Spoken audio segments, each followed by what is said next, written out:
ஒரு பெண்ணை கொல்வதாக இருந்தால் அது ராமனுடைய வாளுக்கே இழிவு, அது ஒரு பழி.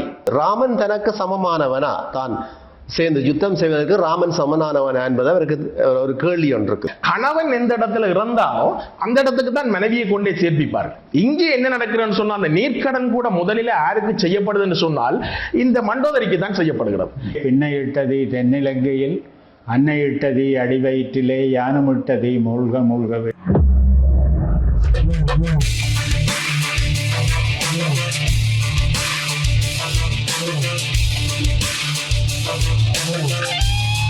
மண்டோதரி சொல்லுகிறாள்,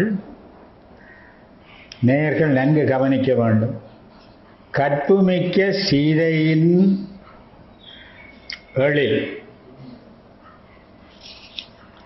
ராவணன் கொண்ட தகாத காதல், ராமனுடைய வீரம், சூர்பனகை இழந்த மூக்கு, இந்த இவ்வளவுத்துக்கும் ஒரு முடிச்சு போடுறான் கம்பன். அந்த முடிச்சு போட்டுட்டு அதை மண்டோதரியின் வாய்மொழியாக போடுறான். இதெல்லாம் ஒவ்வொன்றா பார்த்து கொண்டு வருவோம். சீதையின் பேரலில், ராவணன் கொண்ட காதல், சூர்பனகை இழந்த மூக்கு, ராமனுடைய வீரம் எல்லாம் எங்கே போய் முடிஞ்சதையா? கடைசியா ஜாக்பாட் அடித்தது மாதிரி இந்திரனுக்கு எல்லோ வாசியா போச்சு. ஏன்னா இந்திரனுக்கு தேவலோக ஆட்சி மீள கிடைச்சிட்டு. அருமையான ஒரு கவிதை. காந்தேருக்கு அணியனைய ஜானகியா பேரலிலும் அவர்தம் கற்பும் ஏந்து புய திராகவந்தன் வீரமும் சூர்பனகை இழந்த மூக்கும். இன்னொன்றை நான் சொல்லுவான். வேந்தர் பிரான் தயரதனார் பணியினால் பெங்கானில் விரதம் பூண்டு போந்ததும். வனவாசம் வந்தானே, அது இந்த இவ்வளவும் நடந்தபடியால் என்ன நடந்தது என்றால் இந்திரனுக்கு தேவலோக ஆட்சி கிடைச்சது. இதை மண்டோதரி சொல்றார். காந்தேருக்கு அடியான ஜானகியார் பேரலிலும் அவர்தம் கற்பும் ஏந்து புய திராகவந்தன் வீரமும் சூர்பனகை இழந்த மூக்கும், வேந்தர் பிரான் தயரதனார் பணியினால் பெங்கானில் விரதம் பூண்டு போந்தது புரந்தரனார் பெருந்தவமாய் போயிட்டம்மா.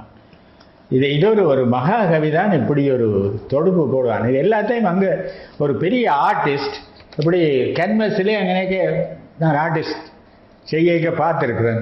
அப்படி 4-3 புள்ளி ப்ரஷால் தட்டிட்டு இருப்பான். இது எங்கே போய் முடியும் நாங்கள் இருப்போம். அவன் கொஞ்ச நேரம் வேலை செய்த பிறகு அதுகள் எல்லாத்தையும் தொடுத்து பார்த்தான். அதில் ஒரு மரத்திக்கும், இதில் ஒரு குளம் இருக்கும், அதில் ஒரு பறவை பறக்கும், இதில் ஒரு மீனவன் இருப்பான். எல்லாத்துக்கும் ஒரு சீன் சேரும். அப்படி ஒரு ஆர்டிஸ்ட் போல ஒரு தொடுப்பு போட்டது தான் இது. இன்னொன்றையும் நான் சொல்ல வேணும். இந்த மண்டோதரியோடு சேர்த்து தான் பார்க்க வேண்டியது ராவணனுடைய இன்னொரு மனைவியாகிய தானமாலை. தானமாலையின் மகன் தான் அதிகாயன். போரில் மிக முன்னுக்கே அதிகாயன் இறந்து விட்டான் லக்ஷ்மணன் கையால். தானமாலைக்கும் மண்டோதரிக்கும் அவளும் மகனை இழந்தாள், இவளும் மகனை இழந்தாள். 2 பேருக்கும் பாருங்க, ஒரு மகாகவி ஒரு பாத்திரத்தை போல இன்னொரு பாத்திரம் செய்ய மாட்டான் ஐயா. அப்படியே பார்க்கிற இல்லை, டூப்ளிகேஷன் அது வராது. இந்த பாத்திரத்துக்கு சில இயல்பு இருக்கும், அந்த பாத்திரத்துக்கு சில இயல்பு இருக்கும். இவர்கள் 2 பேரும் ராவணனுடைய தேவியர், மண்டோதரியும் தானமாலை. 2 பேரும் மகனை இழந்து விட்டார்கள், தத்தம் மகன்களை இழந்து விட்டார்கள். மண்டோதரி எப்படி மகனுடைய இழப்பை தாங்கினாள்? அவள் சொல்லுகிறாள், அஞ்சினேன் அஞ்சினேனை செய்தேன் அமுதாற் செய்த நஞ்சினால் இலங்கை வேந்தன் நாளை இத்தகைய நன்றோ. செய்தி என்றொரு அமுதாற் செய்த நஞ்சு. நாங்கள் இந்த இன்னொரு விதமாக சொல்றது என்னென்னா, கசப்பான மருந்தை இனிப்பில் தடவை கொடுத்தால் சுகர் கோட்டட் பில் என்று சொல்லுவோம். இவள் அமுதத்தை வெளியில பூசி இருக்கு, உள்ளுக்கு நஞ்சு சீரை. அது அவள்கிட்ட வேற. இதனால மகனை இழந்த தாய் சொல்றாள், ராவணேசனுக்கும் இதுதானே நடக்கப் போகுது. அது அவள் நோக்குற விதம். இப்ப தானமாலையை பாருங்க. தானமாலை எப்படி அதிகாயனாகிய தன்னுடைய மகனை இழந்த பொழுது சொல்றாள், போய் அப்படி ராவணனை எதிர்கொண்டு ஒரு முரட்டு பேச்சு, ஒரு பண்பட்டவள் பேசுகிற பேச்சு மாதிரி இராது, ஆவேசத்தில் போயிறாள். ராவணன் வாய் திறக்கல். என்னென்று பேசுகிறாள் தெரியுமோ? வாட்டா மனுஷன் தன் உந்து சிலைப்பகலிக்கு உன்னை கொடுத்தேனே. அந்த மனுஷன் பகலிக்கு இந்த பிள்ளையை கொடுத்தன என்று தன்னை சொல்லிட்டு பிறகு சொல்றான், உம்பி உணர்வுடையான் சொன்ன உரைகளாய். விபீஷணன் சொன்னதை நீ கேட்கல. கும்பகர்ணனையும் கொல்வித்து என் கோமகனை அம்பு கிரியாக்கி இவ்வளவு கொடுமை செய்துட்டாய். நேரே ஏசுறாள் கணவன். அதான் சொன்னேன், மண்டோதரி எதிர்கொள்ற விதம் இருக்கு, கானமாலை எதிர்கொள்ற விதம். என் கோமகனை அம்பு கிரியாக்கி ஏதையா சிந்தித்திருக்கின்றாய்? என்ன யோசனை உனக்கு? ஒருத்தியும் ராவணனை பார்த்து இப்படி கேட்கல. ஏதையா சிந்தித்திருக்கின்றாய் எண்ணிறந்த கோதைமார் வேலரக்கர் பட்டாரை கூவாயோ. சிந்தித்து பார், எத்தனை அரக்கியர்களுடைய தாலி அறந்தது, எத்தனை அரக்கர்கள் மாண்டார்கள். இந்த கோதைமாருடைய கண்ணீரை புலம்பலை பார்த்து கூவி அழ நீ என்ன சிந்திச்சு கொண்டிருக்கிறார்? இதுதான் வித்தியாசம் ரெண்டு பேருக்கு, மண்டோதரிக்கும் கானமாலைக்கும் என்றதை சொல்லிட்டு இப்ப நாங்கள் குணேஸ்வரன் பக்கம் கருத்தை திருப்போம். நான் ஏற்கனவே கதைச்ச விஷயத்தோட ஒரு தொடர்ச்சி தான் இது. உண்மையில இதுல ஒரு விடயம் என்னன்னு சொன்னா, இந்த பழி வராமல் காத்தல்ன்றது இவனுக்கு இங்க முக்கியமா போயிட்டுது. இரண்டாவது அவனுக்கு எல்லாமே அந்த அணை கடந்த வெள்ளம் மூலம் வந்துட்டு என்னன்னு சொன்னா, இனி சீதைய கொல்லலாம்னு யோசிக்கிறான், கொண்டாலும் அதால பழி வந்துடும் நினைக்கிறான். அப்ப பாக்குறானே இனி ஒண்ணுமே செய்யலாது. நான் அவனுக்கு மிக முக்கியமா என்னன்னு சொன்னா, அந்த மூல பலம் வந்து அழிஞ்சிட்டுது. அது மிக முக்கியம். அப்ப அந்த மூலபலம் அழிஞ்சதுக்கு பிறகு இவன் பார்க்கறான், கடைசி நான் போயிருந்தாலும் இனி அவனுக்கு பொன்றுவேன் சொன்ன மாதிரி அவன் செத்துருவேன் அவனுக்கு எண்ணம் இருந்தாலும் கூட அந்த சாவு சாதாரண சாவா இருக்கக்கூடாது. அது ஒரு மற்றவர்கள் மதிக்கக்கூடிய ஒரு வீரமான சாவா இருக்க வேண்டும். ஆகவே அந்த இடத்துல பழி வராமல் என்றாலும் நான் என்ன காக்க வேணும் என்று கடைசி நேரம் யோசிக்கிறான். அதை சொல்றாங்க அவங்க இந்த தூதுவர் வந்து சொல்றார்கள், எங்களுடைய மூலபலம் அழிஞ்சிட்டு. ஆனா எனக்கு அது சந்தேகமா இருக்கு, அது உண்மைதானோ? அப்படி இருக்கலாமோ? என்னிலும் வலியரான ராக்கதர் யாண்டும் வியார் உன்னிலும் உவப்பிலாதர் உவரியின் மணலின் நீழ்வர் பின்னொரு பெயருமின்றி மாண்டனர் என்று பேசும் இந்நிலை இதுவோ பொய்மை விளம்பினர் போலும் என்றார். இவங்க சொல்றது பொய் போல இருக்குது. ஒருக்கா போய் பார்க்கத்தான் வேணும் சொல்லி அந்த உப்பரிகையால் ஏறி நின்று போய் பார்த்தால அவருக்கு விளங்குது தன்னுடைய படம் வந்து அழிஞ்சிட்டுது. நீங்கள் சொல்ற மூல பலம் என்னதை கொஞ்சம் நேயர்களுக்காக சொல்ல வேணும். அது என்னென்றால், ஒரு பெரிய படை இன்றைய நிலைமையும் போர்கள்ல இதுதான், ஒரு ரிசர்வில் இருக்கும். அந்த படை தூசிப்படையை விடுவான், இதை விடுவான், அதை விடுவான் என்றால் ஒன்று மேலாட்டி அந்த ரிசர்வில் இருக்கிற படையை அழைப்பான். அது பெரிய ஒரு அவசர நிலைமை. நீங்கள் சொல்றது அந்த மூலபலமே போயிட்டு ராவணன் எதிர்பார்க்கவே இல்லை. மூலபலம் இருக்கு. இந்த ரிசர்வில் பெரும் அரக்கர் படை, வீராதி வீரர்கள், தானே தளபதிகள், சேனா வீரர்கள் இருக்கிறார்கள். அவர்களை வீழ்த்த யாரும் இல்லை உலகத்தில் என்று நினைச்சவனுக்கு குணேஸ்வரன் சொன்னது மாதிரி மூலபலம் இல்லையா, மூலபலம் தளர்ந்து போச்சா, உடைஞ்சு போச்சான்றது பெரிய ஒரு அதிர்ச்சியா இருக்குது. அப்ப அதுக்கு பிறகுதான் நான் பகைவனுடைய வல்லமையை நான் பொருட்படுத்தாம இருந்துட்டேனே என்று ஒரு எண்ணம் உண்டு அவனுக்கு வருது. அப்ப சொல்லப்படுது அந்த அப்ப தன்னுடைய வல்லமையில அவனுக்கு ஒரு ஐயப்பாடு வருது. ஊரின செய்தை வெள்ளம் உவந்த பேர் உண்மையெல்லாம் காரின உள்ளம் நோவ கண்களால் தெரிய கண்டான். அப்ப அதை உண்மையை அறிஞ்சிட்டான். அப்ப அதுக்கு பிறகுதான் என்ன செய்கிறான்னு சொன்னாலும் ரைட், இப்படி இன்னும் இருந்தாலும் இனி என்னுடைய இந்த யுத்தத்துல நான் இந்த பழி வராமல் அண்டாவலும் நான் என்னை காக்க வேண்டும். என்னென்னு சொன்னால் அங்க சொல்லப்படுது, நாங்கள் இறந்த பிறகாவது நீ உண்மையை உணர்ந்து சீதையை விட்டு சுகமா இரண்டு அங்க ஏற்கனவே சொன்னவர். அதெல்லாம் இப்பதான் நமக்கு நினைவு வருது. ஆகவே கும்பகர்ணனும் போயிட்டான், மேகநாதன் போயிட்டான், மூலபலம் எல்லாம் அழிஞ்சிட்டது. அப்ப இனி சீதையை விட்டு கூட பிரயோசனம் இல்லை. அதை எல்லாம் ரெண்டும் கெட்ட நிலைமை இல்லோ. அப்ப அவளை பற்றி அந்த எண்ணம் அந்த இடத்துல ஆனாசன ஞான சம்பந்தம் எழுதுவர். இந்த இடத்துல அவன் காமம் இங்கே பெருசா இருக்கல. அப்ப அவனுக்கு தன்னுடைய பலம், தன்னுடைய அந்த அந்த அழிவிலும் கூட ஒரு சாதாரண வீழ்ச்சியா இருக்கக்கூடாது என்பது அவனுக்கு அங்க ஞாபகம் வருது.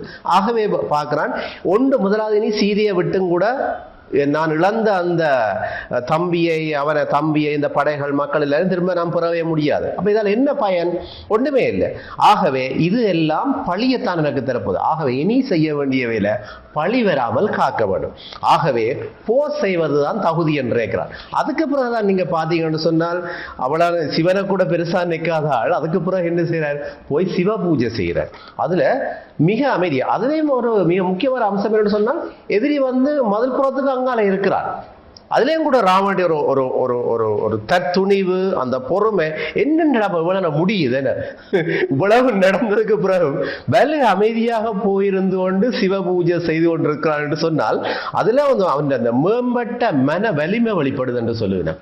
ஆகவே சிவனை பூஜை செய்கிறான், ராவணன் பொறுமையோடு இருக்கிறான், பகைவர் வந்து மதலுக்கு அங்கால இருக்கிறார்கள். ஆகவே இது கூடாக அந்த மனத்தின்மை வெளிவருது. ஆகவே இனி நான் பகைவனுக்கு பயப்பட இல்லை என்றதும் தன்னுடைய புகழை வந்து நிலைநாட்ட வேண்டும் என்றதுதான் அங்கே மிக முக்கியமா இருக்குது. இறுதியில் இன்னொரு விஷயத்தையும் சொல்ல வேண்டும் சொன்னா, அந்த இறுதி யுத்தத்துக்கு பிறகு ராவணன் விழுந்து போயிருப்பான். ராமன் பார்க்கிறான், அந்த முதுகில பின்னுக்கு காயம் இருக்கு. அப்ப ராமனுக்கு ஒரு சந்தேகம் வருது, ஓஹோ இது ராவணனும் கூட புறமுது காட்டக்கூடிய ஆள இல்ல இல்ல, இது முதல் நடந்தது. நீங்க முதல் சொன்னீங்க அந்த அனுமனுமே சண்டை பிடிக்கல, அந்த திக்கு யானைகள் கொம்புகள் வந்து குத்தி பின்பக்கம் வந்ததை போல. ஆனா எனக்கு ஒரு சின்ன ஒரு சந்தேகம் இதுல என்ன சொன்னா, ஒரு சங்க இலக்கியம் வடக்கால இலக்கியத்துல நானே இரும்புறையா இருக்கணும், சேரல் இரும்புரை. அவருக்கு வந்து ஒரு யுத்தத்துக்கு அந்த வேல் ஈட்டி பாஞ்சு பின் முதுகிலே அந்த காயம் வந்துட்டுது.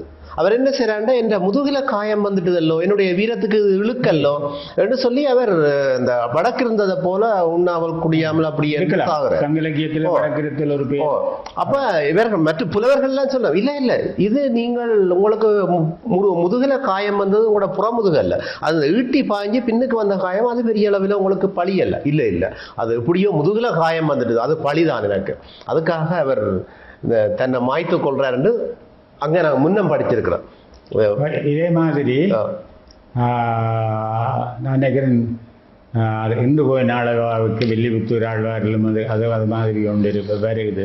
அது அதற்குள்ள போக தேவையில்லை. இதை பற்றி பண்டிகை மணி வேறு சுவாரஸ்யமாக நெடுங்காலத்துக்கு முந்தி எழுதியிருக்கிறார். அவர் சொல்லுவார், ராவணன் முதுகில் புண்கண்டு நாணிய ராமன் போல. ஏனண்டா அது ராவனுக்கு வெக்கமா இருக்கு, என்ன பழியண்டா புறமுது விட்டவனுக்கு நான்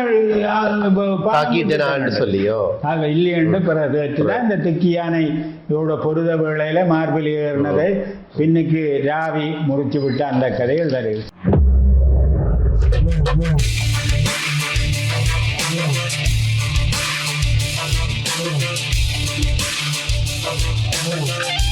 சரி, இந்த வீழ்ச்சி பற்றியோ இந்த எதிர்கொண்டதை பற்றி தமிழ்ச்சியன் என்ன சொல்ல போறீங்கள்?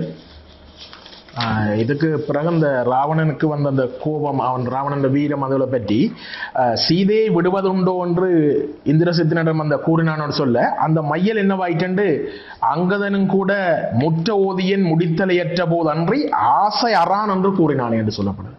அப்ப மையல் அதுவும் வீழ்ந்ததோ என்று கேட்க, ஆம் அதுவும் அடங்கிற்று என்று கவிஞன் சொல்றேன். ஆம் அதுவும் அடங்கிற்று என்று சொல்லி என்றான் கவிஞன் என்று சொல்லப்படுது. ராவணனுக்கு மையல் அடங்கிற்று என்று சொல்லி சொல்லப்படுது. சினமும் அச்சினம் தோன்றும் மனமும் தடக்கை செயலும் மையல் அவர் கொண்ட இந்த சீதை மீது கொண்ட மையலும் அடங்கிட்டோம் என்று சொல்லிக்க ஒன்றன் பின் ஒன்றாய் சொல்லி அந்த அவலச்சுவையை பற்றி தான் திரும்ப திரும்ப பேசிக்கொண்டு அள்ளி கொட்டினான் என்று சொல்லப்படுது. அழகை கூறுங்கால் ஒன்றவுடன் மற்றும் வலிமை என்று சொல்லி போட்டு இதை இதுல கிளைமாக்ஸ் என்று சொல்லி நாட்டார் வழக்காட்சியில் இப்படி சொல்றது என்ற கருத்தும் இதுல வலியுறுத்தப்பட்டு சொல்லப்பட்டு ஒன்று இருக்குது. ராவணன் கேவலம் அவனுக்கு உடல் வீரம் மட்டும்தான் இருக்காண்டு பார்க்க, அந்த கம்பனந்தரத்தில் உடல் வீரம் மட்டுமில்லை அவனுக்கு ஆத்மபலம் இருக்கின்றதை கொன்றோனும் அந்த வல்லமையும் இருக்கின்றதுக்காக உடல் வீரம் ஒன்றை உடையான் போலும் என்ற எண்ணம் தோன்றுவது இயல்பு. ஆகவே ஆசிரியர் 3ஆம் அடியில கருத்தை எப்படி சொல்றாரு, அதை போக்குறார். ஆன்ம பலத்திலும் அவன் எல்லையற்றவன் என்று சொல்றேன், ஆன்ம பலத்திலும் அவன் எல்லையற்றவன் என்று சொல்லி போட்டு சொல்றேன். அந்த அடியை 3ஆம் அடியை நீங்கள் பொருளைத்தான் சொல்றீங்க, கவிதையில இருக்கா? தம்மடங்கு முனிவரையும் தலையடங்க நிலையடங்க சாய்த்த நாள் என்று அந்த 3ஆவது அடி குறிப்பிடப்படுது. அப்ப தங்களை அடக்கித்தான் அவர்கள் தவம் செய்கிறார்கள். அப்படி புலனைந்தும் ஒருமுகப்படுத்தி அந்த தவத்தை செய்தாலும் கூட அவர்கள் செய்கிறார்கள். அவர்களை எல்லாம் அடக்கி, அவர்கள் நிலையெல்லாம் அடக்கி சாய்த்த நாள் என்று சொல்லி அங்க சொல்லப்படுது. அப்ப முனிவர்களை எல்லாம் அடக்கிறார் என்று சொல்லும்போது அவன் அவர்களை விட அந்த ஆத்மபலம் அவருக்கு இருக்கின்றதை கவிஞரிடத்துல வலியுறுத்தி காட்டுறேன். நல்ல விளக்கம். இலங்கை வேந்தன் இப்ப மனவடக்கம் இல்லாமல் அப்படி கேவலம் அடுத்த சொல்லப்படுது, மூக்கப்படுத்தி மூச்சை நிறுத்தி உயிரை அத்தையோரை வென்றான் என்று அத்தையோரை வென்றான் என்று கேட்கிறார் நகைச்சுவையா. அப்படி இல்ல, புலன்கள் தாமாகவே அடங்கின என்று சொல்லப்படுது. அப்ப தலை சிறந்த முனிவர்களை எல்லாம் இருடிகளை எல்லாம் இந்த முற்கூறிய கூட்டத்தினை பிரிப்பதற்காக தம் அடக்கு முனிவர் என்று கூறாது தம் அடங்கு, அவர்கள் தாமாகவே அடங்கினார்கள் என்று சொல்லி, ஏனென்றால் அவ்வளவுக்கு மனபலமும் இருந்தது, உடல் பலமும் அவர்கிட்ட இருந்தது என்பதை குறிப்பிடுவதற்காக இங்கே வலியுறுத்தி சொல்லப்படுது. முனிவரை உடல்வன்மையால வெல்லுதல் என்று சொல்லி மும்மடங்கு பொலிந்தன அம்முறை துறந்தான் உயிர் துறந்த முகங்கள் அம்மா என்று சொல்லி அவர் அடுத்ததா சொல்றார். அதில் நீங்கள் அழைத்து கூற வேண்டிய விஷயம் என்னென்றால், முறை துறந்தான் உயிர் துறந்த முகங்கள். எந்த முறையை துறந்தான்? மாற்றான் மனைவியை கவர்ந்து சிறை வைத்ததினாலே அறநெறியில் நின்று வளவினான். அப்படி முறை துறந்தான்.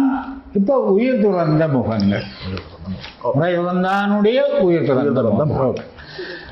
மும்மடங்கு பொழுந்திருப்பதாக கிடப்பா. அவன் என்னன்னா அந்த வீழ்ச்சியில நீங்கள் தலைவர் சொன்னது போல அவன் இறப்பில் அவன் அந்த முகம் அந்த இன்னும் பொலிவா இருந்தது, மும்மடங்கு பொலிவிட்டான் என்று சொல்லி சொல்லப்படுது. ஏன்னா அவன் அளவில் அவன் தவம் செய்தவன் தான், வேதமோதியவன் தான், அவன் சிவபூஜை செய்தவன் தான், எல்லாம் சரி. அந்த தேஜஸ் அவனை விட்டு போக இல்லை என்று நாங்கள் சொல்லலாம் போல இருக்கு. ஓமம் அப்படிதான். முயன்றுடைய பெருந்தவமும் உலகனைத்தும் செருக்கடந்த புயவலியும் நாரத முனிவர்க்கேற்ப நயம்பட பாடும் வன்மையும் இன்னையே நோக்கி நான் இந்நெடும்பகை தேடிக்கொண்டேன் என்று சொல்லும் இமியத்தியொத்த தன்னம்பிக்கை. என்னையே நோக்கி இது நான் நினைக்கிறேன். இந்திரஜித்தன் போய் இது போரில் நாங்கள் தாக்கு பிடிக்க மாட்டோம் என்று சொன்ன பொழுது அவன் ராவணன் சொல்றது, என்னையே நோக்கி நான் நடும்படி தேடிக்கொண்டேன். உன்னை நம்பி இல்லை, கும்பகர்ணனை நம்பி இல்லை, நான் என்னை நோக்கித்தான் பழியை தேடிக்கொண்டேன். அதுக்கு ஒரு வீரம் வேணும், ஒத்துக்கொள்றதுக்கு, பிள்ளையை ஒத்துக்கொள்றதுக்கு வீரம் வேணும். தலைவர் சொன்னது போல உண்மையாவே பிள்ளையை ஒத்துக்கொள்றதுக்கு ஒரு தண்டை மனச்சாட்சி பிள்ளைக்கு ஒத்துக்கொள்றது, பிள்ளையன்று தானே அதை ஒத்துக்கொள்ற அந்த மன வலிமையும் அவர்கிட்ட இருக்கு. தான் கொலை செய்து விட்டேன் என்ற கடைசியா ஒத்துக்கொள்றேன். ராவணன் இடைக்காலத்தை சொல்றார், மயிலிளன் சாயலாளை வஞ்சியா முன்னம் இதேமாம் சிறையில் வைத்தார் அன்றோ, வேறொருவன் மனைவியை நயந்து சிறை வைத்தொருவன் களங்கமுடைய அல்லனோ என்று சொல்லி இந்த இடத்துல கேட்டார். அப்ப பிறர் மனை நயத்தலாகிய தவறு செய்த அவன் மனத்திலே மாசுபடிதல் இயல்பன்றோ, அவை அவனது பொலிவையெல்லாம் மறைத்து இம்மாசு இனி போர் செய்கின்ற காலத்து சீதையை அறவே மறக்க நேரிட்டதன்றோ. மேலும் ராமனுடைய அம்பு கள்ளிருக்கும் மலர்கூந்தல் ஜானகியை மனச்சிறையில் கறந்த காதல் உள்ளிருக்கும் என கருதி அதை உட்புகுந்து தடவி கொண்டிருந்தது என்று சொல்லி அந்த மாசை அது முற்று முழுதாக நீக்கிவிட்டது, அது மடங்கி போய்விட்டது. குணேஸ்வரனும் முந்தி சொல்லி இருக்கிறார். அவனுடைய அதை நாங்கள் முதிர்ச்சி என்று சொல்ல அந்த பாத்திரத்தினுடைய ஒரு நிறைவு நோக்கி போகுது. அவனில் இருக்கிற மாசுகள், குறைகள் இல்லாத மனிதரே இல்லை. அதான் அப்ப அதை மெல்ல மெல்ல விலகி அவன் ஒரு ஒரு ஒரு ஞானியினுடைய நிலைக்கு வருகிறான் என்று சொல்லுவான். இந்த இடத்துல நான் இந்த உரையாடலை, இது நிறைவான உரையாடல்ல இன்னொரு அம்சத்தை நான் ஒரு விஷயம் நீங்கள் சொன்ன தொட்ட சொல்லுவாங்க. நீங்க ஒரு இடத்துல இவன் ஒரு கலைஞனா நீங்கள் அதில் ஒரு பார்த்த மாதிரி ஒரு தொடர் ஒன்று சொன்ன நீங்கள் அதே ஒரு அதில் ஒரு சொல்லணும்னா இவ்வளவு நடக்குது, ஆனால் இவன் ஒரு கலைஞனாக நாங்கள் பார்க்கலாம் தானே என்று சொல்லி மிக அற்புதமாக வரும். என்னன்னு சொன்னால் அவனுடைய அழகு மற்றும் இன்பம் இரண்டுக்காகவும் தங்களை தியாகம் செய்யக்கூடிய பண்பு தான் ஒரு கலைஞனுக்குரிய பண்புன்னு சொல்லப்படுது. அங்க நீங்க வாலிக்கு அம்பு உடையக்க அந்த ராமபானம் என்றா, ராமா உன்னுடைய பானத்தலையா நான் என்னுடைய உயிரை எடுக்கிறாயன்னு சொல்லி அங்க கேட்டது மாதிரி இங்க ராமனுடைய அந்த பானம் வருது. அந்த பானத்தை என்ன செய்யறான்னு சொன்னால் ஒரு தண்டை உயிரை பெருக வருகிற அந்த பானத்தையும் அது ஒரு கவிதையாக பார்க்கிறார். எப்படி சொல்லுங்க, என்னன்னா நல்லியர் கவிஞர் நாவில் பொருள் குறித்து அமர்ந்த நாம சொல்லென செய்யுட்கொண்ட தொடையை நீக்கி எல்லையில் செல்வந்தீரா இசையென பழுதிலாத பல்லலங்கார பண்பே காகுத்தன் பகழி மாதே. அதாவது ராமனுடைய அம்புகளை அவன் நினைவு கூர்ந்து பார்க்கிறான். எப்படி சொன்னான், தன்னை உயிரை பெருக வரக்கூடிய கூட்டமாகிய அம்பை அவன் வந்து அதை ஒரு கவிதையாக அதாவது தன் உயிரை பெருக வரக்கூடிய அந்த பகவன் அம்மையை ஒரு கவிதையாக உருவாக்குடைய சொல்லு போல வருகிறது ஆற்றலுடைய அதை ஒரு உருவகமா பாக்குறேன் பொருள் குறித்து அமைந்த ஞான சொல்லு. அப்படியா? அப்படிதான். அப்ப இதுல வந்து அந்த முதலும் நான் சொன்னேன்னா இந்த சீதையை அந்த பழி ஒன்றுக்கு மட்டும்தான் அவன் இப்ப பயப்படுறான். மிச்சம் ஒன்று எதுக்குமே அவன் பயப்படையில, பழி ஒன்றுக்கு மட்டும் பயப்படுறான். அப்ப அதுக்காகத்தான் நாங்க அந்த மிக அமைதியாக இருந்து கொண்டு அந்த சிவபூஜை செய்த விஷயம் எல்லாம் அதுக்கு வருது. சீதையை மறந்து விட்டாலும் ராவணன் பழி வராமல் காக்க போர் புரிய வேண்டும் என்றதான் அங்க சொல்லப்படுது. அதுல மிக முக்கியமான பாட்டு இருக்கு. வென்றிலேன் என்ற போதும் வேதம் உள்ளளவு ஞானம் நின்றுளேன் அன்றே மற்றாவும் ராமன் பேர் நிற்குமாயின் என்று சொல்லி அதுல வருது. அது ஒரு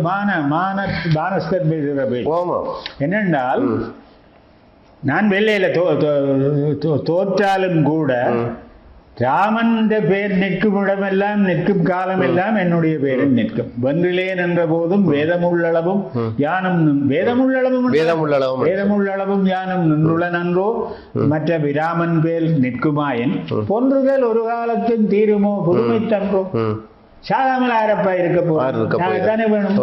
இன்றுள்ளார் நாளை மாழ்வார் புகழுக்கும் இறுதி உண்டோ உண்டு. புகழ் நிற்கும்.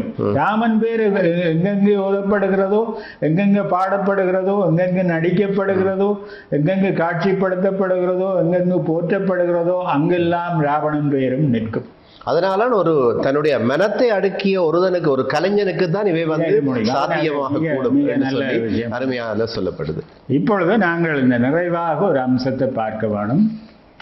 இதை முன்வைக்கிறேன். என்னென்றால் இது ஞான சம்பந்தனுடைய இதில் வந்த தொடர் தான் ராவணன் மாட்சியும் வீழ்ச்சியும். இந்த ராவணனுடைய வீழ்ச்சியை பற்றி சொல்லி நான் ராமகிருஷ்ணன் என்ற அறிஞர் எழுதினது ஏற்கனவே சொல்லி இருக்கிறேன். மகாகவி மில்டன் படைத்த இழந்த சுவர்க்கம் அல்லது சுவர்க்க நீக்கம், அதில் வருகிற சாத்தான் மிகவும் கேவலமாக அருவருக்கத்தக்க பிறவியாக தேவலோகத்திலிருந்து மண்ணுலகத்தில் விழுந்து பூர்ந்து திரிகிறான். அதான் அவனுடைய வீழ்ச்சி. ஆனால் ராவணனுடைய வீழ்ச்சி என்றால் அவன் தாங்கள் சொன்ன மாதிரி, எல்லோரும் சொன்ன மாதிரி மும்மடங்கு பொழிந்த முகத்தினனாக அவன் நிற்கிறான். இன்னும் ஒன்று என்னுடைய மனத்திலே இதென்னதென்றால், சீதை அசோகவனத்தில் இருக்கின்ற வேளையில் இந்த மும்மடங்குல கம்பனுக்கு ஒரு பிரியம் போல இருக்கு. அசோகவனத்தில் இருக்கிற சீதை யோசிக்கிறாள், சேணிலம் கேகியர் தம்மடந்த இதன் உன் தம்பியதாமனில் மும்மடங்கு பொலிந்த முகத்தினன் வெம்மடங்களை உண்ணி வெதும்போ. அங்கே நினைக்க மெய்த்திருப்பதம் என்று சொல்லிக்கே ஏற்றுக்கொண்டான். சரி வனவாசம் போ என்று சொன்னதும் ஏற்றுக்கொண்டான். சும்மா ஏற்றுக்கொண்டதில்லை, மும்மடங்கு பொலிந்த முகத்தோடு ஏற்றுக்கொண்டான். இதனுடைய எதிரொலி எங்க வருதுன்னா இந்த ராவணனுடைய வீழ்ச்சியிலே அந்த எதிரொலி. எப்படி காவிய நாயகனாகிய ராமனுடைய முகம் மும்மடங்கு பொலிந்தது, அதே மாதிரி இங்கே அவலநாயகனாகிய ராவணன் முகமும் மும்மடங்கு பொலிந்த. கம்பனுக்கு அந்த ஞாபகம் மண்ட ஊற்றி பிரமாதம் பாருங்க. அவனுக்கு அங்க வச்சதான் அதன்றது தெரியும். அங்க ராமனுக்கு மும்மடங்கு பொழிந்த முகம் காட்டினான், இங்க ராவணனுக்கு மும்மடங்கு பொழிந்த முகம் காட்டினான். அவன் தீயவன் அல்லது அவன் ஒரு நாங்கள் மேல்நாட்டு காவியங்கள்ல நாடகங்கள்ல பார்க்கிற வில்லன் பாத்திரம் இல்லை. அவன் இவர் வேறொரு ரகம்.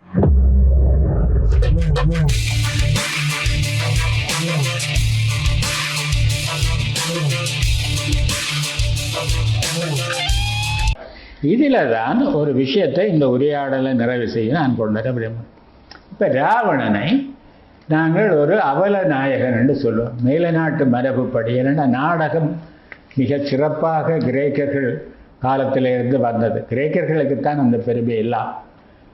அவல நாயகன், அவன் நாயக பண்பெல்லாம் வாய்ந்தவன்.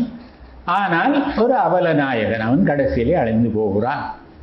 இந்த அவலநாயகனுடைய இயல்புகளை கிரேக்க நாடகங்களை ஆராய்ந்த விமர்சகர்கள் சொல்லுகிறார்கள். ஒரு ட்ராஜிக் ஹீரோன்னு சொல்றது. அவன் ஹீரோ தான். இந்த வில்லன் கண்டது எங்கட சினிமாவுகளில் வந்து சொல்லு, இவன் ஒரு ட்ராஜிக் ஹீரோ தான். ஆனால் ட்ராஜிக் ஹீரோ, அவலப்படுகிற நாயகன். அவனுடைய இயல்பு என்னென்று வெளிநாட்டு விமர்சகர்கள் ஆராய்ந்திருக்கிறார்கள். ஒரு தன்னிகர் இல்லாத ஒரு தலைவன், ஒரு வீரன், ஒரு அற்ப சறுக்கல் வலுவினால தன்னுடைய உயர்ந்த நிலையிலிருந்து தாழ்ந்து போய் சரிவை சந்திக்கிறது ஒரு இயல்பு, ஒரு பண்பு.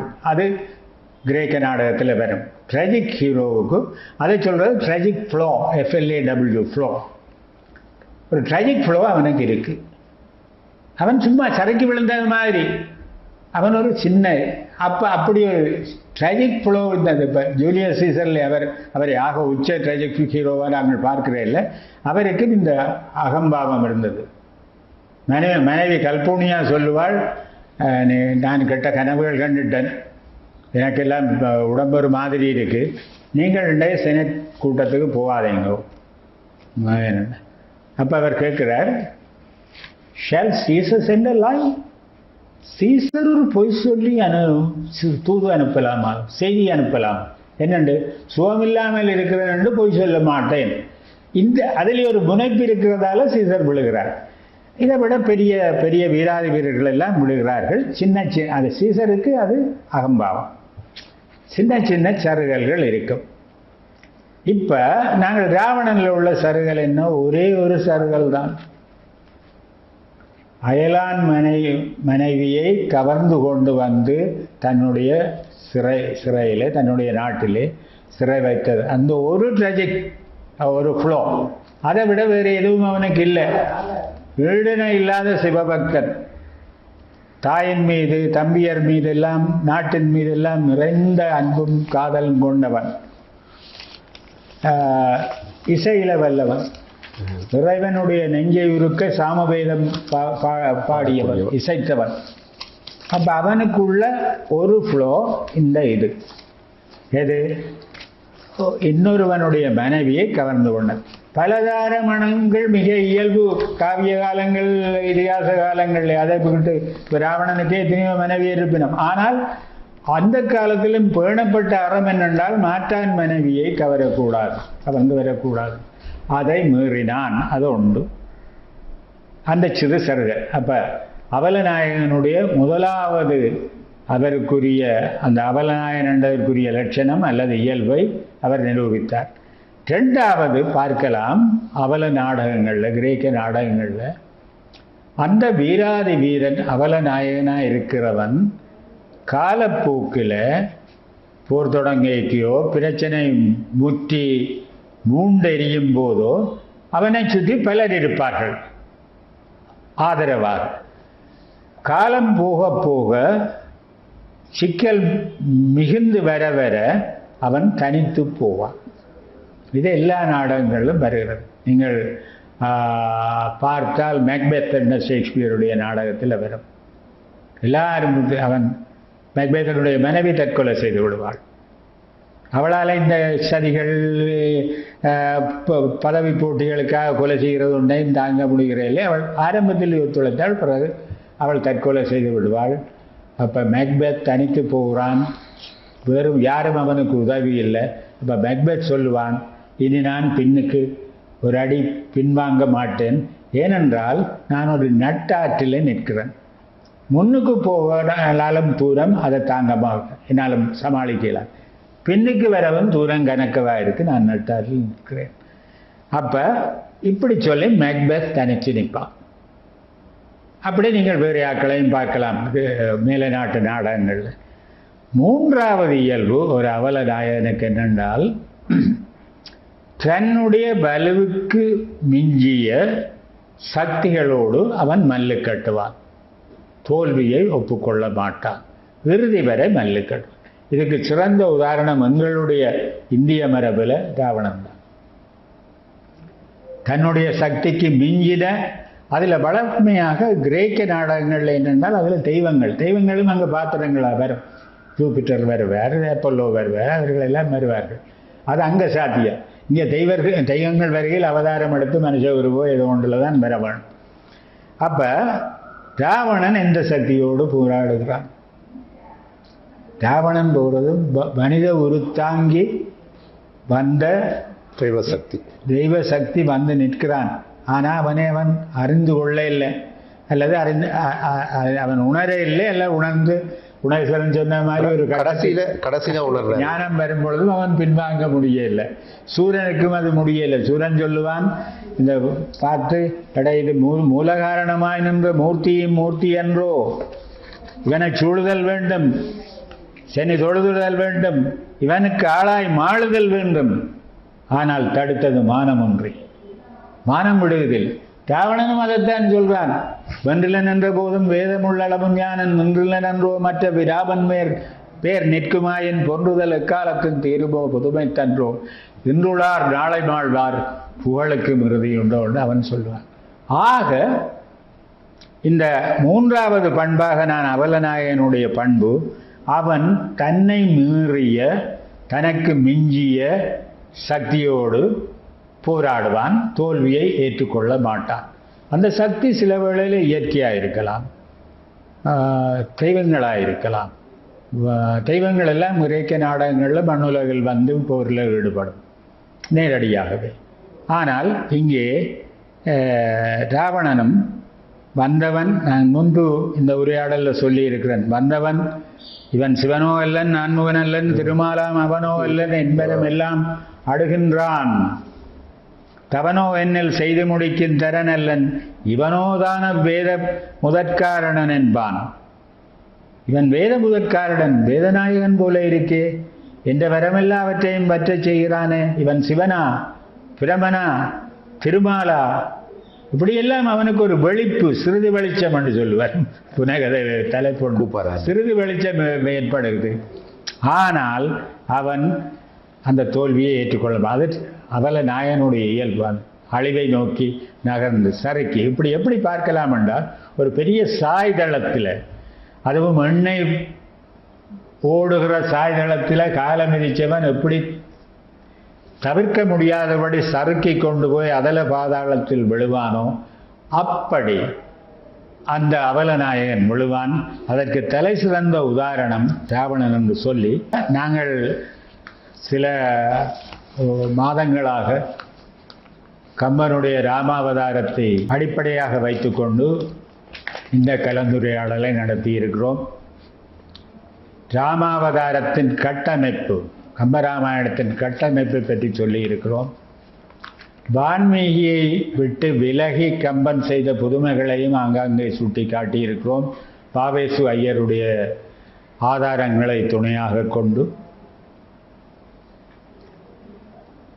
அந்த கட்டமைப்பிலே காண்டம் ரீதியாக பார்த்தது மட்டுமன்றி பாத்திர வார்ப்பப்படி இருக்கிறது என்றது. பாலகாண்டத்திலிருந்து யுத்த காண்டம் வரை பாத்திரங்கள் எப்படி, எத்தனை பாத்திரங்கள், நூற்றுக்கணக்கான பாத்திரங்களை கம்பன் உலகப்பட்டிருக்கிறார்.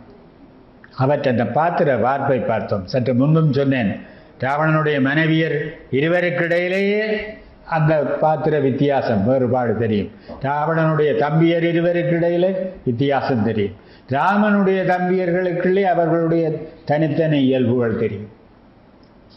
ஒரு மகாகவியின் கைவண்ணத்திலே எப்படி பாத்திரங்கள் பார்க்கப்பட்டிருக்கிறார்கள் என்பதை பார்த்தோம். சிறு பாத்திரங்களையும் நாங்கள் இந்த கதையில் பார்த்திருக்கிறோம். ஆக பெரிய பாத்திரங்கள், லைஃப் சைஸ் அல்லது லார்ஜர் தேன் லைஃப் என்று சொல்கிறோம், அப்படி பாத்திரங்களை மட்டும் பார்க்க, ஷடாய் போன்ற ஒரு சிறு பாத்திரம், அல்லது அந்த ராமனுக்காக காத்திருந்த அந்த வேடு பெண் பேர் அவளுடைய ராமன் வருவான் என்று காத்திருந்த அந்த சின்ன பாத்திரம், அவளை பார்த்திருக்கிறோம். அகலியை போற போக்கில் பார்த்திருக்கிறோம். சின்ன சின்ன பாத்திரங்கள். துணியுறு முனிவன் என்று கம்பன் விதந்து சொன்ன விஸ்வாமித்திரனை பார்த்திருக்கிறோம். ராமனை சவால் விட்டு அவன் வில்லை முறித்து வந்தவுடனே, இது சொத்த வில் முறித்தனி எனக்கு பதில் சொல்லு, எந்த வில்லுக்கு பதில் சொல்லுன்ற பரசுராமனை பார்த்திருக்கிறோம். எல்லாவற்றிற்கும் அப்பால பாலி என்ற ஒரு பெரிய பாத்திரம், ராமாவதாரத்தை கேள்விக்குறிக்காக்கி வாத பிரதிவாதங்களுக்கு நாயகனாக மையமாக இருக்கிற பாலியை பார்த்திருக்கிறோம். இலங்கையில் வந்த அந்த சேதுபந்தனம் செய்து கடலை கடக்கைக்கு வந்த சிறு சிறு பாத்திரங்களை பார்த்துருக்கேன். ஒரு உரையாடலில் திருசடையை இங்கே கலந்து கொண்ட ஒரு நண்பர் சொன்னார், திருசடை எவ்வளவு அருமையான பாத்திரம், அவள் ஒரு தவச்செல்வி, சீதைக்கு ஆதரவாக இருந்தவள், சீதையினுடைய தனிமையை சோகத்தை போக்கியவள், விபீஷணனுடைய மகள். ஒரு சின்ன பாத்திரம். அப்போ நான் சொல்ல வருகிறது என்னவென்றால், பெரிய பாத்திரங்களை அழகுபட புனைந்து சொன்னது மட்டுமல்லாமல் சிறிய பாத்திரங்கள் அவற்றையும் இந்த பாத்திர படைப்பிலே பார்க்கிறோம். எல்லாம் கூட்டி கழித்து பார்த்தால் எங்களுடைய காவியங்கள், இதிகாசங்கள் தர்மத்துக்கும் அதர்மத்துக்கும் இடையே வருகிற மோதலைத்தான் சொல்லும். எந்த பக்கத்தில் போகிறோம் என்றதுதான் எங்களுடைய அதில் வருகிற பாத்திரங்களுடையது. இந்த பக்கத்தில் போனால் என்ன நடக்கும், அதர்மத்தின் வழியில் போனால் அழிவு. பாரதி சொன்னால், தர்மத்தின் வாழ்வதனை சூதுகவும் தர்மம் மறுபடியும் வெல்லும், சத்தியமேவ ஜெயத்தே, சத்தியமே வெல்லும் என்பதை எங்களுடைய இதிகாசங்கள் மீண்டும் மீண்டும் அழுத்தி சொல்லி இருக்கின்றன. ஆனபடியால் தான் இந்த இதிகாசங்கள் காலத்தை வென்று நிற்கின்றன. இந்த இதிகாசங்கள் படித்த மக்களிடையே மட்டும் உலவியதல்ல, பாமரர்களிடையே, கல்வியறிவில்லாத பாமரர்கள் இந்த இதிகாசங்களை கதாகாலட்சேபங்களாக, வில்லுப்பாட்டுக்களாக, நாடகங்களாக, பட்டிமன்றங்களாக கேட்டு இன்புற்று தங்களுடைய வாழ்வை வளமாக்கி கொண்டார்கள், தங்களுடைய வாழ்வை பயனுள்ளதாக்கி கொண்டார்கள். அதெல்லாம் நான் முன்பொரு முறை சுட்டிக்காட்டியது போல, ராமாயணம் இந்திய உபகண்டத்திலேயே எத்தனையோ ராமாயணங்கள் இருக்கு. ஒவ்வொருவரும் காலப்போக்கில் செவிவழி கேட்டு கதாகாலட்சேபங்களாக, வில்லுப்பாட்டாக, கதா என்று சொல்வார், நவகதாவாக விரித்துரைக்கப்படும் பொழுது அதை செய்கிற, உபன்யாசம் செய்கிறவர் தன்னுடைய கைச்சிறக்கை கொஞ்சம் நகாசு பண்ணி, கொஞ்சம் மெருகூட்டி சொல்லி அது மக்களிடையே பிரபலமாக வரும். எங்களுடைய காலத்தில் நான் இளைஞனாக இருந்த காலத்திலேயே ஒரு காண்டேகரன் ஒரு மகான் மராத்தி எழுத்தாளர், காண்டேகருக்கு மராத்தியில் உள்ள வாசகர்களை விட தமிழ்நாட்டில் வாசகர்கள் அதிகம். ஏனென்றால் அவருடைய ஸ்ரீ தமிழில் மொழிபெயர்த்தார். அவர் இது எல்லாத்தையும் இன்றைக்கு நவீன விமர்சனத்தில் மறுவாதிப்பு என்று சொல்லுவாங்க. காண்டேகர் மறுவாதிப்பு செய்து கதை எழுதியிருக்கிறார். யாருமே பொருட்படுத்தாத லக்குவனுடைய மனைவியாகிய ஊர்மொழியை வச்சு ஒரு கதை எழுதியிருக்கிறார். அவளை பற்றி யாரப்பா யோசிச்சார்? இப்போ அகலிய மறுவாசிப்பு, அகலியை பற்றி புதுமுகத்தின் 2 கதை எழுதியிருக்கிறார். இப்போ மறுவாசிப்பு காலத்துக்கு காலம் நடந்து வருகிறது. இந்த ராமாயணம் என்ற சுரங்கம் நிறைய மறுவாசிப்புகளுக்கும் சிந்தனைகளுக்கும் அறத்தை நிறுவுவதற்கும் தர்மம் அதர்ம மோதலை அப்படியே அதில் ஒளியை பாய்ச்சி தர்மத்தின் வழியை காட்டுவதற்கும் இந்த ராமாயணம் பயன்பட்டிருக்கிறதை கூறி இந்த நீண்ட கலந்துரையாடல் தொடரை நிறைவு செய்கிறோம். இதிலே இன்று மட்டுமல்ல, இதற்கு முன்பும் கலந்து கொண்ட அனைத்து புலமையாளர்களுக்கும் அறிஞர்களுக்கும் நன்றி கூறி, இதை தயாரித்தளித்த டேன் தமிழொலிக்கும் தயாரிப்பாளர் சந்திரனுக்கும் எங்களுடைய நன்றியையும், கேட்டிருந்த பார்த்திருந்த ரசிகர்களுக்கும் நன்றியையும் வணக்கத்தையும் சொல்லி, இந்த தொழில்நுட்ப அனுசரணை செய்து தந்த சலியாத நுட்பமான தம்பியர்க்கும் நன்றி சொல்லி இந்த கலந்துரையாடல் தொடரை நிறைவு செய்கிறோம். இந்த வாய்ப்புக்கு மீண்டும் நன்றி, வணக்கம்.